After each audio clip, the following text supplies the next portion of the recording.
These Easter bunny buns are just like a brioche roll, but they have a delicious orange flavor to them and are an adorable bunny shape. Perfect for Easter. Stick around and let me show you how it's done.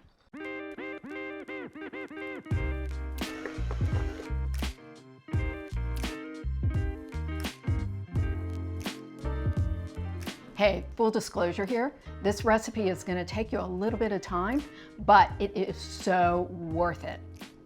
We are going to start by placing 5 cups of all-purpose flour into the bowl of a stand mixer. Add to that 1 packet of instant yeast and a teaspoon of salt. Whisk it all together and we'll move on to our wet ingredients. We are melting a 1/2 cup of unsalted butter with 1 cup of whole milk, 1/4 cup of water, and a 1/2 cup of granulated sugar. You could do this in the microwave, but I feel like I have a little more control over the temperature of the liquid by doing it this way. Once the butter's melted, what you're looking for is some bubbles just along the edge. You don't want your mixture to be too hot or it's going to kill your yeast. Let's check our temperature before we add it. We don't want it any warmer than about 120 degrees Fahrenheit. And ooh, we're like at 160. So we're gonna let this baby cool off. So our milk and butter mixture has cooled down. Let's give it a check. Perfect, we're at 122, which won't kill our yeast. With the mixer on low, slowly add the warm liquid to the flour and yeast. Keep mixing until the dough comes together. Can you see how the dough is coming together and away from the sides of the bowl? That's when we know to add the eggs. The eggs need to be well incorporated into the dough, so I'm adding them one at a time and making sure the first one is mixed in really well before I add the second egg. Now we need to add a 1/2 cup of freshly squeezed orange juice and the zest of 1 orange. Knead the dough in the mixer for about 5 minutes. We've let our dough go in the mixer for as long as we can. We got it to the point where it's a little bit shiny and has beautiful, you can see the beautiful little orange flecks in it. But now we have to knead it until it gets smoother. So this is sticky dough, and I floured the surface, but I also have enough flour alongside of me that as I knead it, I'm going to just add more flour as I go so that, it doesn't stick to my hands and doesn't stick to the counter. The dough can really handle a lot of flour, and as I'm kneading, I'm feeling it's getting sticky again. So whenever that happens, add a little bit more flour. The dough is now nice and smooth.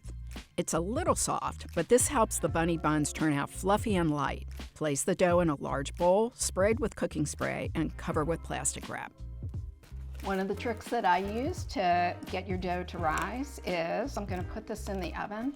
The oven is off, but I just put the oven light on, and that keeps it draft-free and a bit of a cozy little warm spot. Here is our risen dough after about 90 minutes. You can see it has doubled in size. Turn the dough back out onto a floured surface and let it rest for 10 minutes. Resting the dough at this point allows the gluten to relax, making it easier to shape the dough into our adorable bunny buns.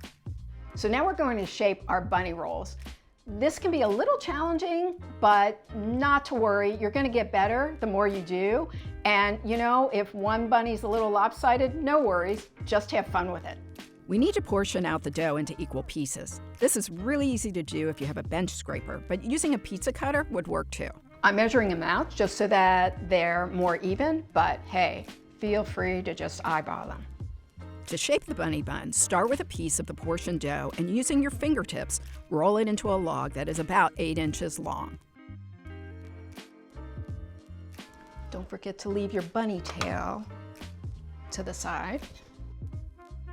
Notice how I'm rolling from the middle out. I'm trying to use even pressure while gently stretching the dough as I roll. Now, crisscross one end over the other about 2 inches from the ends. Press the dough together. Roll the little piece of dough into a ball for the bunny tail. Place it in the center of the bun and press it in firmly. Here we have our sweet little bunny bun shaped. I've placed them on a parchment-lined baking sheet. They need to rise again, so cover them up with plastic wrap and put them aside for about an hour. Before we put these in the oven, let's brush on some egg wash. This will give the baked bunnies a little shine and a nice golden brown color. The oven has been preheated to 375 degrees Fahrenheit, and in they go for 15 to 20 minutes. While they are baking, I'm going to prepare the glaze. It's just 2 cups of confectioner's sugar and 1/4 cup orange juice, whisked until smooth. Depending on your preference, you can make the glaze as thick or thin as you like by adjusting the amount of orange juice added to the sugar. Seriously, are these too cute or what? Take your bunnies and place them on a wire rack, and then we're going to place the wire rack back onto the baking sheet, because when we glaze, if any of the glaze rolls off, we've eliminated the mess, which, hey, I like to bake, but cleaning, not so much.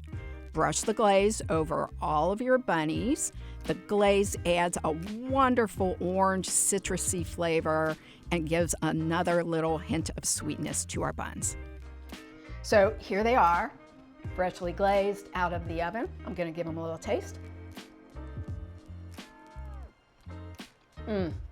You can taste that hint of orange, and yet they're fluffy and rich. Absolutely delicious. And how darling are these? Wouldn't you want to wake up on Easter morning for one of these little beauties? If you enjoyed the video, give me a like, subscribe, and I'll see you next time.